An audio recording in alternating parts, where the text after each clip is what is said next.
Halo semuanya, di video ini saya akan membahas studi kasus tentang pengorganisasian atau organizing dalam manajemen.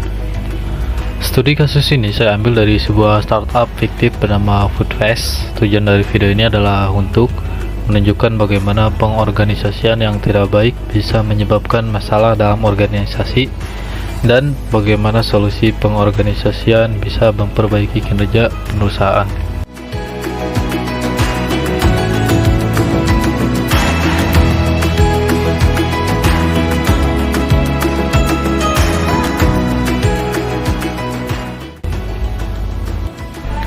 Pengorganisasian adalah proses mengatur orang, tugas, dan sumber daya agar tujuan organisasi bisa tercapai. Jadi, pengorganisasian itu bukan hanya soal membagi pekerjaan, tapi juga menentukan siapa mengerjakan apa, siapa bertanggung jawab ke siapa, dan bagaimana cara kerjanya dilakukan. Tanpa pengorganisasian, sebuah organisasi bisa berjalan, tapi biasanya tidak efektif dan banyak terjadi kekacauan.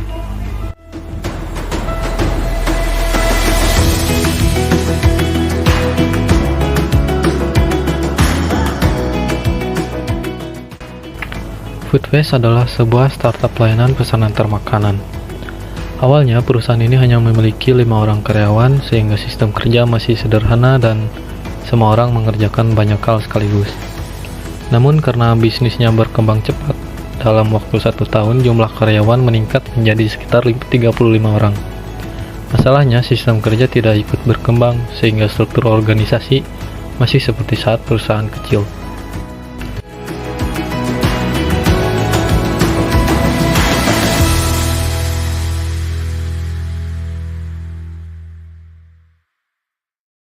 Masalah utama yang terjadi di Foodfest adalah tidak adanya struktur organisasi yang jelas.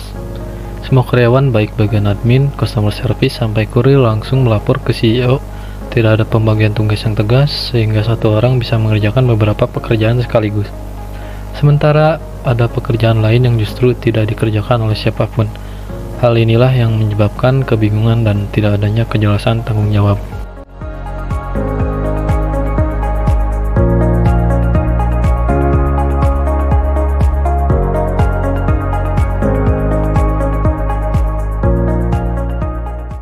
Akibat dari kondisi tersebut, banyak masalah mulai muncul. Pesanan sering terlambat karena tidak ada sistem kerja yang rapi. Komplain pelanggan meningkat karena pelayanan tidak konsisten. Selain itu, karyawan juga sering saling menyalahkan ketika terjadi kesalahan karena tidak jelas siapa yang bertanggung jawab terhadap suatu pekerjaan. Hal ini membuat suasana kerja menjadi tidak nyaman dan menurunkan kinerja perusahaan.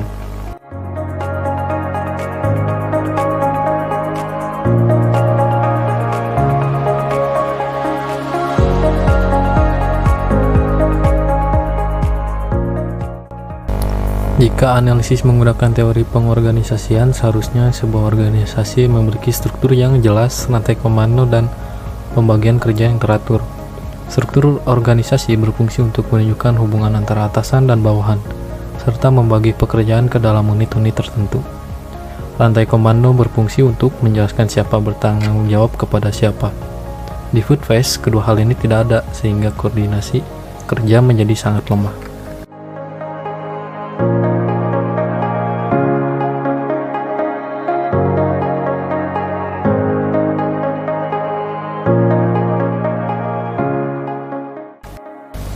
Akhirnya, manajemen Foodfest menyadari bahwa masalah utama bukan pada produk, melainkan pada sistem organisasi.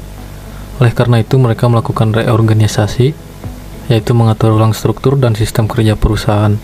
Pekerjaan dibagi ke dalam beberapa divisi seperti divisi operasional, IT, marketing, dan keuangan. Setiap divisi memiliki tugas dan tanggung jawab masing-masing.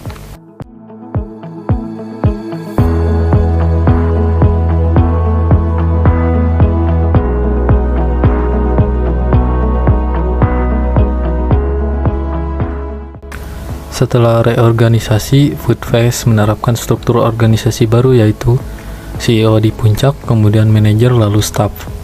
Dengan struktur ini, setiap karyawan tahu siapa atasannya, apa tugasnya, dan kepada siapa harus melapor jika terjadi masalah. Struktur ini membuat alur komunikasi menjadi lebih jelas dan keputusan bisa diambil lebih cepat.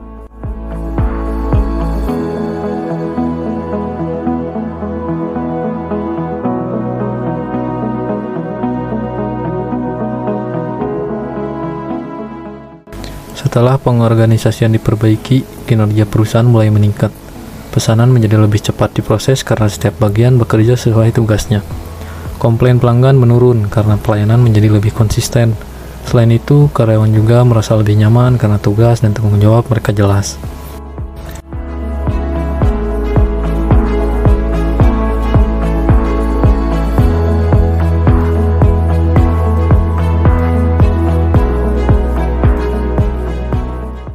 Dari studi kasus Foodpast dapat disimpulkan bahwa pengorganisasian merupakan faktor yang sangat penting dalam sebuah organisasi. Tanpa pengorganisasian yang baik, organisasi akan mengalami kekacauan meskipun memiliki banyak sumber daya.